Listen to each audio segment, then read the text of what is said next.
Israel's Prime Minister Benjamin Netanyahu has formed an emergency unity government with opposition leader Benny Gantz. Gantz, a former army chief, is also to be part of a three-man war cabinet led by Netanyahu. They'll be joined by Defense Minister Yoav Gallant. Netanyahu's far-right and ultra-Orthodox Jewish allies are to remain in government, but Parliament will have no say on matters relating to the conflicts. Netanyahu has promised to, in his words, crush and destroy Hamas in retaliation for its terrorist attacks. And I am now joined by our correspondent, Tanya Kramer, who is in Jerusalem for us. Tanya, it's good to see you. What is the mood in Israel on day 5 of Israel's war with Hamas?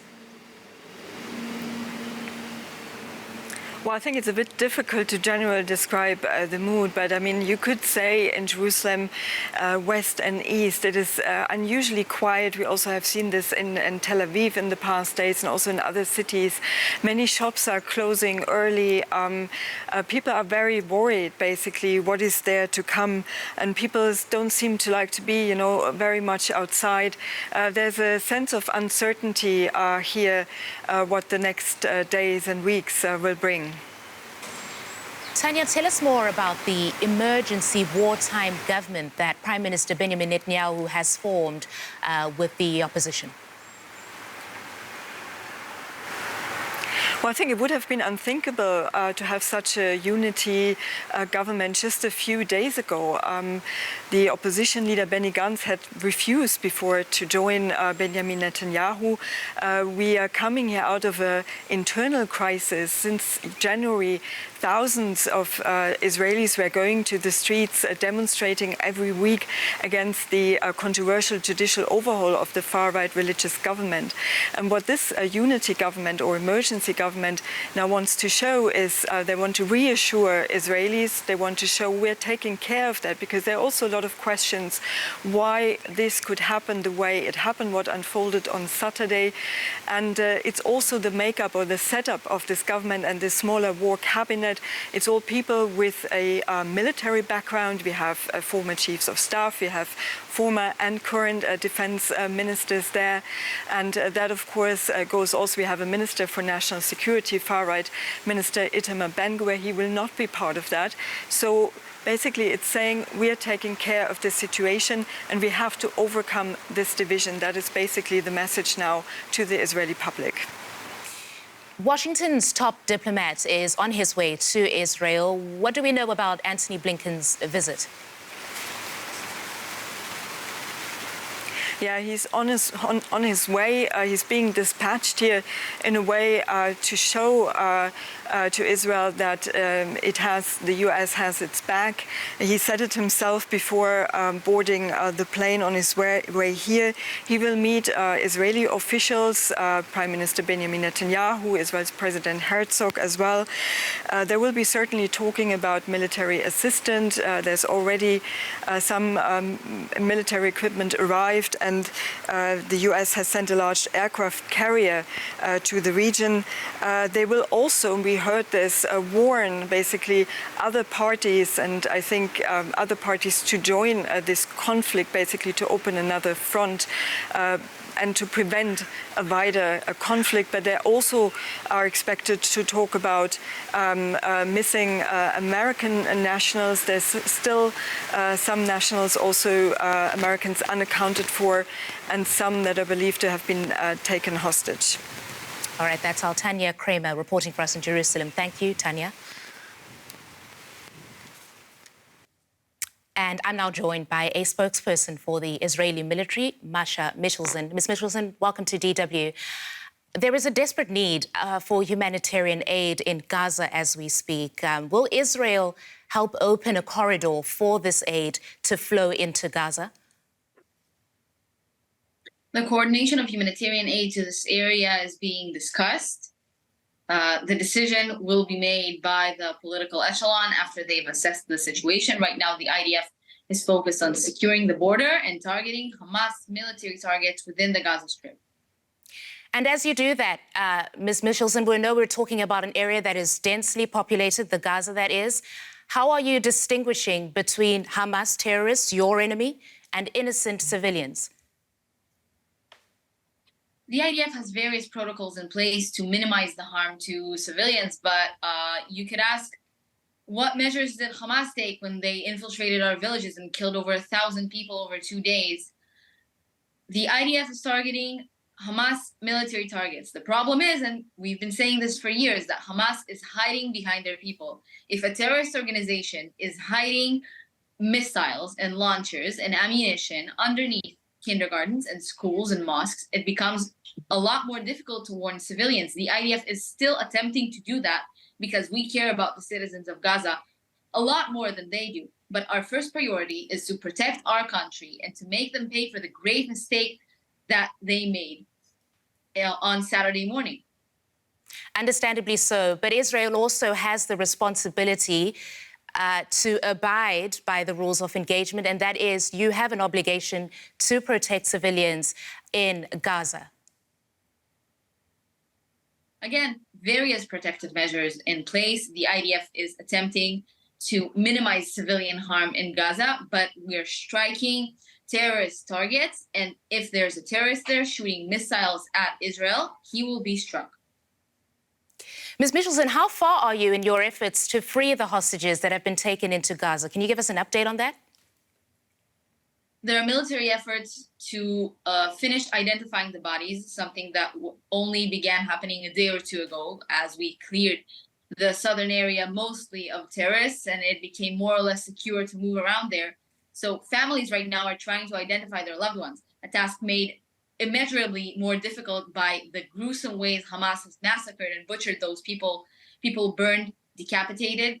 So we're taking DNA samples, waiting till our bodies are identified, and we're gathering the final number of hostages and trying to get their locations to see how we can move forward. So if I understand correctly, you're not sure exactly how many hostages are in Gaza? We have a general number. We're trying to exactify it. Right. You're having to fight Hamas in Gaza, as you pointed out. You're also having to defend against attacks, potential attacks as well, by Hezbollah in the north. Is Israel in a good position, or does Israel have the capacity to be able to essentially fight a war on two fronts here? Because that's what it looks like. Over the last few days, since the beginning of the war, Israel has had the most efficient recruitment of reservists in its history.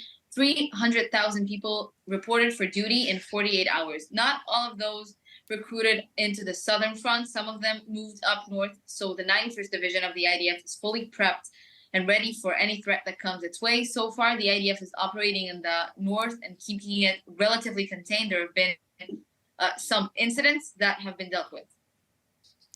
You're presumably planning a ground offensive. I'd be interested if you could tell us a little bit more about perhaps when we can expect to see that happening.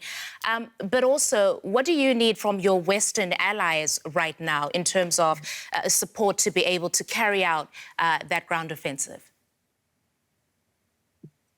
I would leave the timing of the ground offensive and the decision itself to the political echelon. We have a security cabinet that has been presented all plausible military options to make that decision, considering all the factors.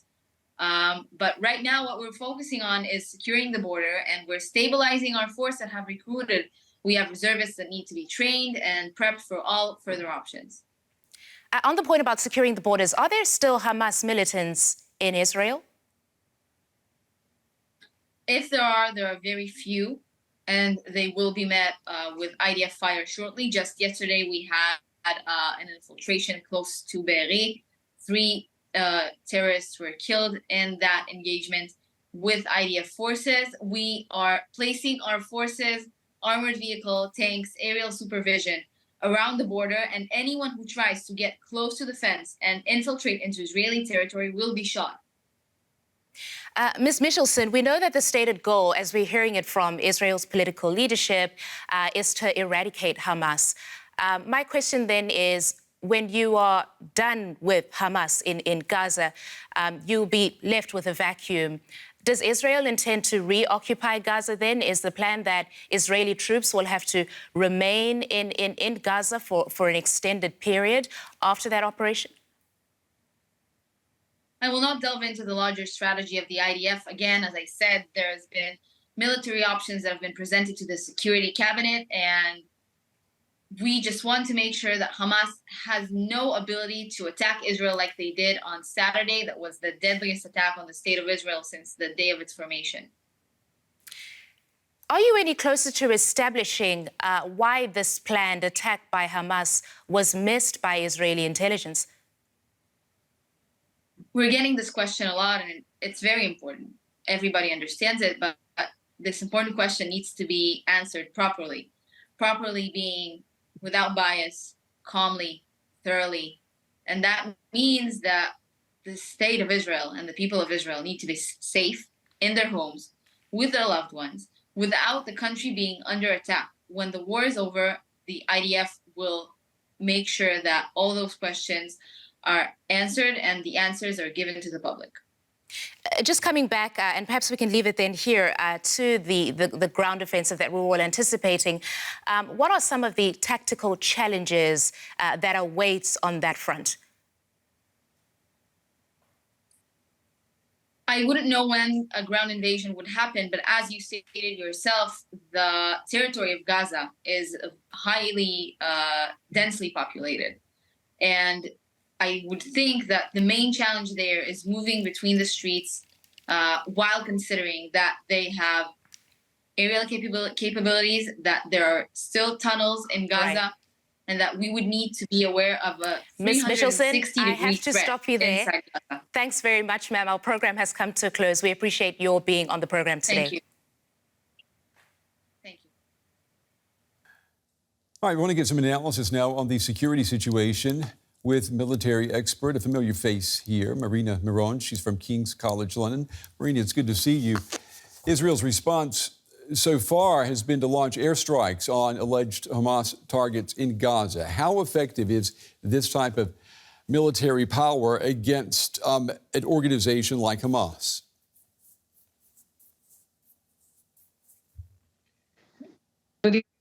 Well, it is a good question because so far the IDF claimed to have struck 2,300 targets in Gaza.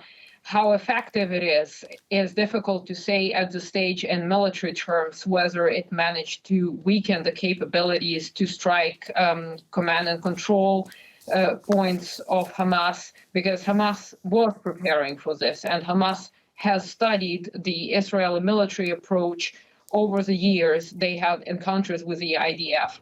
That being said, the political cost for Israel launching these attacks because of their indiscriminate nature, creating a lot of collateral damage, is difficult, and specifically difficult it is for the overall power dynamics in the Middle East and the normalization of Israeli relations with the likes of Saudi Arabia and Qatar, because this seems to be hanging in the air. So the political cost might be very high for Israel, regardless of what the military will be achieving. This ground offensive, in your opinion, is this just a matter not of if, but of when? And is it even possible that Israel would not start this ground offensive?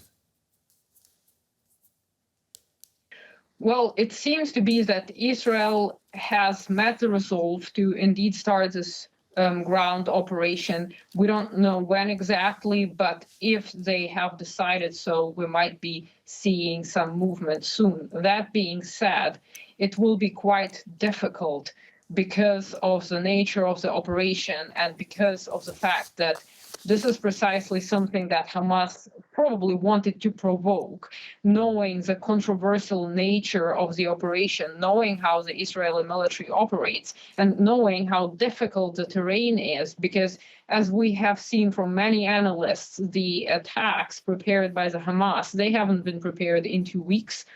They have been prepared for possibly many years, building underground tunnels and getting all the necessary ammunition and military support from regimes like the Iranian regime and also from other militant groups like Hezbollah. And so the risk here is that this ground operation might trigger something bigger, namely opening of another front in the north, on the border with Lebanon. And Hezbollah has already launched some attacks in order to signalize it, meaning that Israel could see itself surrounded if this was to escalate.